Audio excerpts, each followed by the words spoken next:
La Sociedad Financiera de París decidió emplazar en Boadilla el punto de bifurcación de la línea Salamanca-Portugal.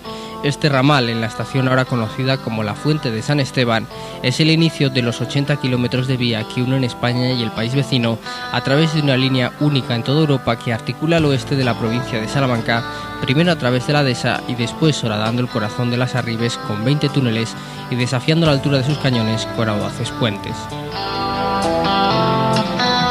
El inicio de la línea está marcado claramente en la estación de la Fuente de San Esteban, con una curva que anticipa ya la entrada en una vía que desde hace más de 20 años no recorre ningún tren. Desde el primer metro, la maleza, las hierbas y el deterioro de las traviesas es visible. Esta es la puerta de entrada del camino que vamos a recorrer.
La Fuente de San Esteban es una de las poblaciones más destacadas del noroeste de la provincia de Salamanca, una zona en general golpeada por la crisis de despoblación y exodo rural.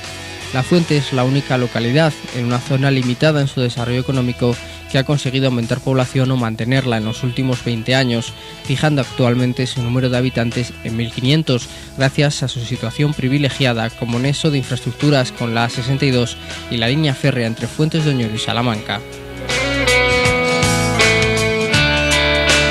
Peor suerte han tenido otras poblaciones como Olmedo de Camaces, Bogajo, Cerralbo, Sobradillo, que han perdido un 70% de población en menos de un siglo y que también van quedando a un lado u otro de la vía.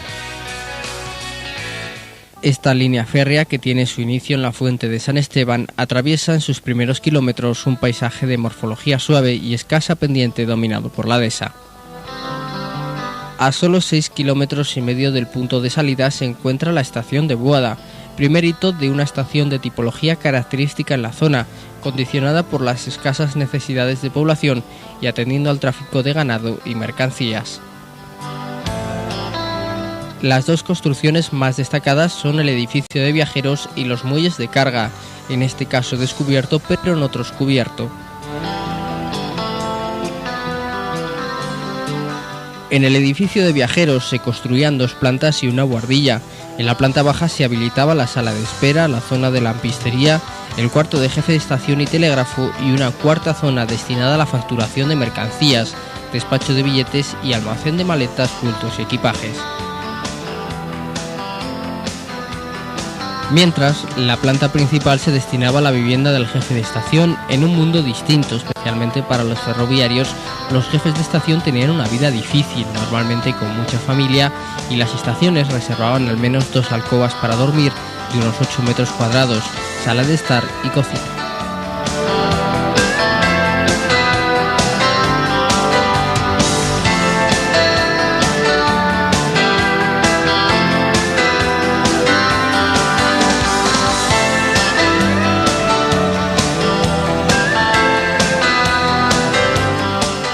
Regularidad que quedará al margen en el momento de alcanzar la Estación Internacional de la Fregeneda, como ya veremos.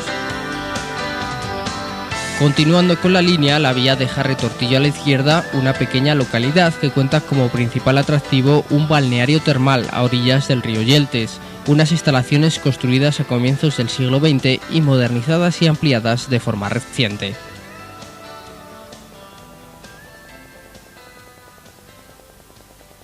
Muy próxima a la estación, Retortillo presume de un manantial que emerge a una temperatura constante de 48 grados centígrados, más de 200 litros al minuto de aguas de alta riqueza mineral.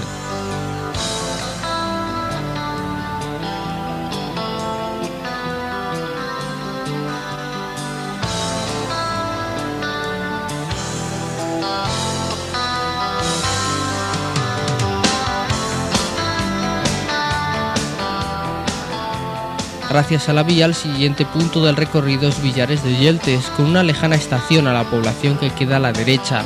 En este punto los desmontes no superan los 4 metros de altura, porque aún transcurre por una zona eminentemente llana.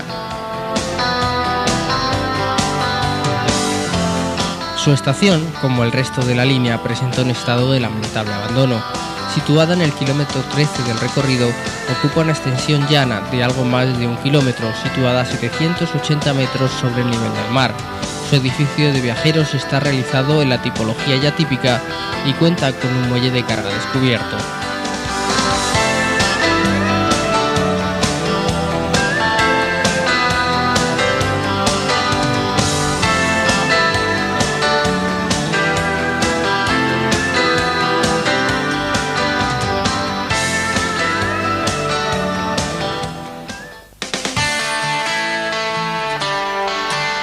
A unos 5 kilómetros se encuentra Villares, asentada en un cerro al lado del río Yeltes y ofreciendo una de las estampas más bonitas de la primera parte del recorrido, agrupadas alrededor de 3 edificios singulares: la iglesia, el palacio y el castillo.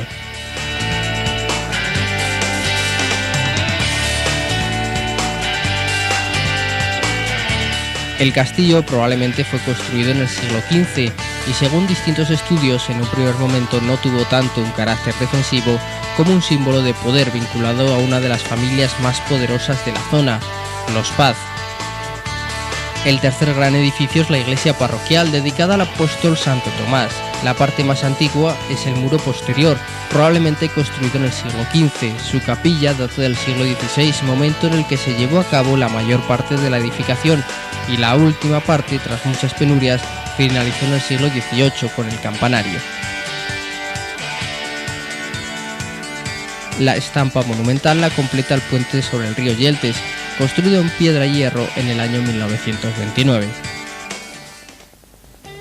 Un puente que anticipa uno de los primeros grandes hitos de la vía, el tramo metálico sobre el río Yeltes, que cuenta con una realización francamente portentosa a lo largo de 156 metros de tramo formado por estética celosía.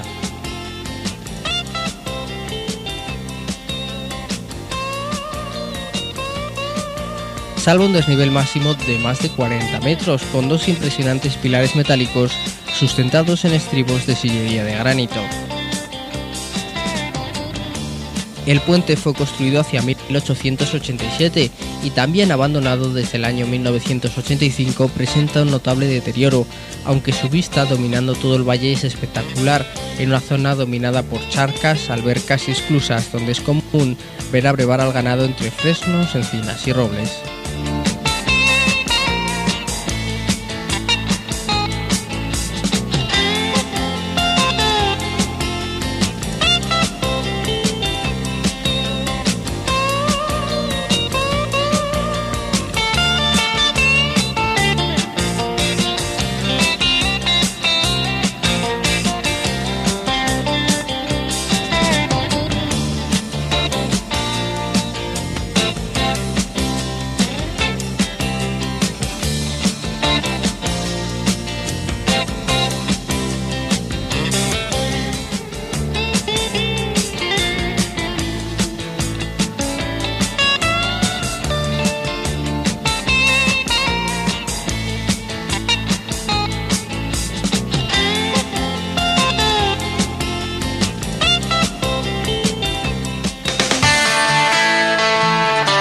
Del puente salen las vías en trayectoria ascendente y se van enderezando hasta ganar la horizontal en la estación de Villavieja de Yeltes, localidad que deja a la derecha entre desmontes y terraplenes de poca altura.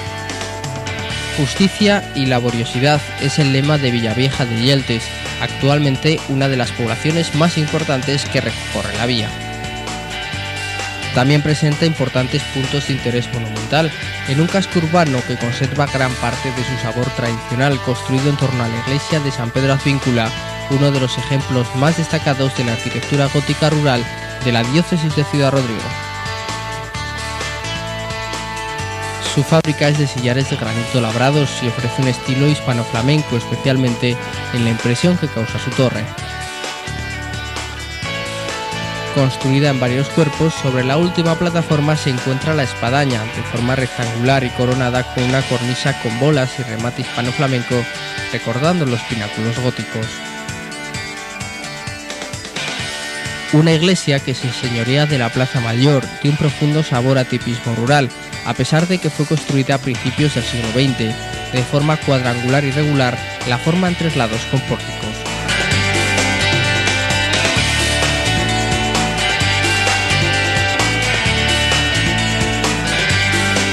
La estación de Villavieja de Yeltes tiene como carta de presentación el edificio de viajeros, en el kilómetro 21,5 de la vía. Cuenta con 4 raíles y cambiadores de agujas que aún se conservan.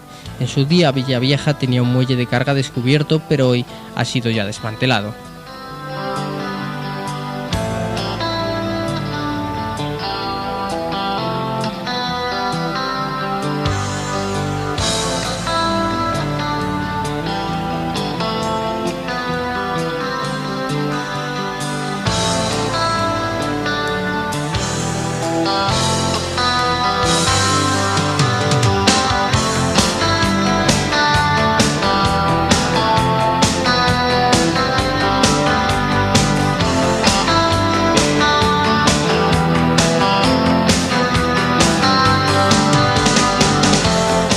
Desde la estación de Villavieja, la vía vuelve a ascender con pendientes poco pronunciadas, dejando a la izquierda la pequeña población de Fontiliante, hasta llegar a la estación de Bogajo, un pequeño apeadero situado en el kilómetro 30 desde la fuente de San Esteban, que contaba con la peculiaridad de tener 2 muelles, uno descubierto y otro cubierto.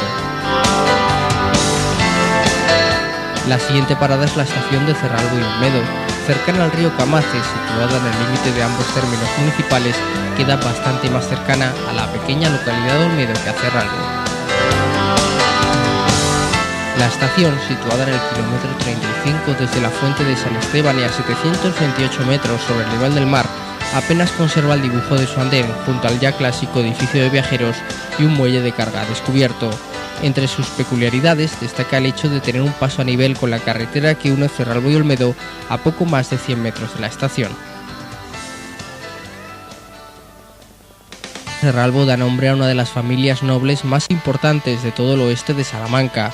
Hoy, de aquel pasado glorioso, permanecen en pie unas pocas ruinas de 2 edificios singulares.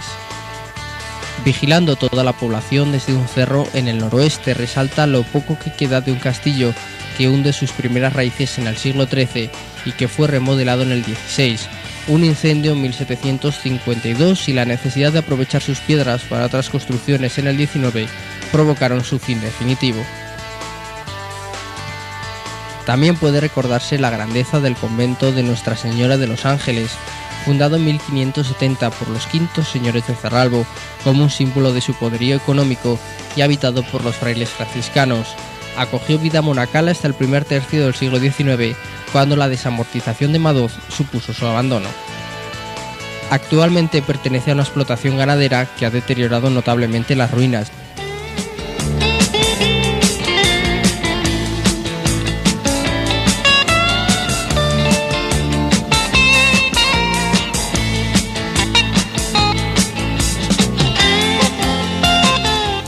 Una vez pasado el río Camaces, la vía se adentra por unos instantes en el término municipal de San Felices de los Gallegos, localidad que no cuenta con estación propia, pero en la que siempre merece la pena hacer una parada. Población en origen portuguesa, fue destruida durante la dominación árabe y reconquistada por Alfonso VII el emperador en el siglo XII. En el año 1296, la conquista para la corona de Portugal don Dionís, que levanta el impresionante castillo de la villa. En 1327 vuelve a ser conquistada para la corona de Castilla que ciñe Pedro I el Cruel.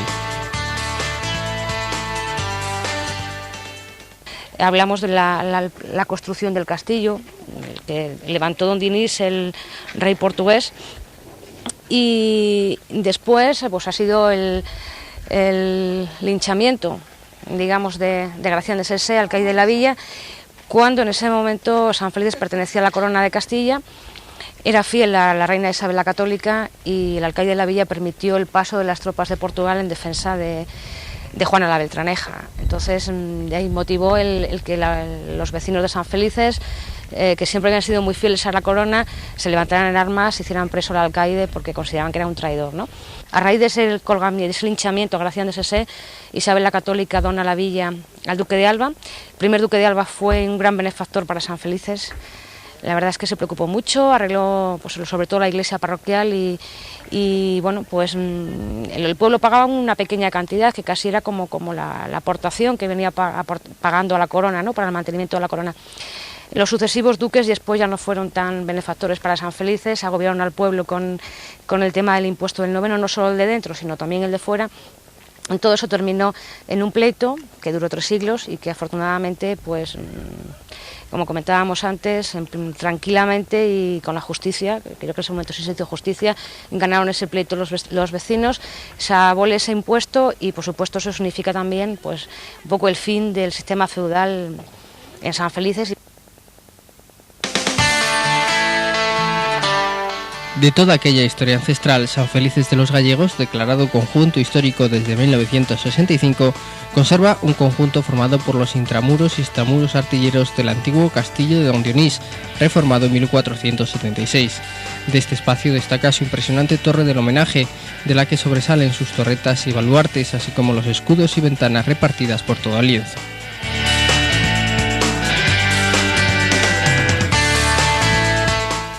La actual plaza del castillo conserva gran parte de ese sabor medieval, con edificaciones ahora de usos mezclados.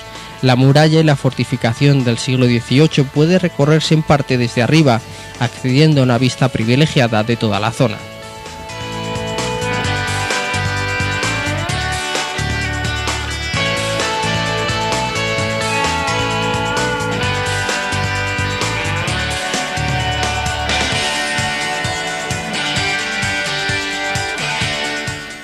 No solamente tenemos un patrimonio rico en historia y en cultura y en tradiciones, estamos dentro del Parque Natural Arribes de Duero también y dentro de la Red Natura 2000 y por supuesto es un tema también muy importante y con un impulso económico también y de desarrollo pues, considerable, ¿no?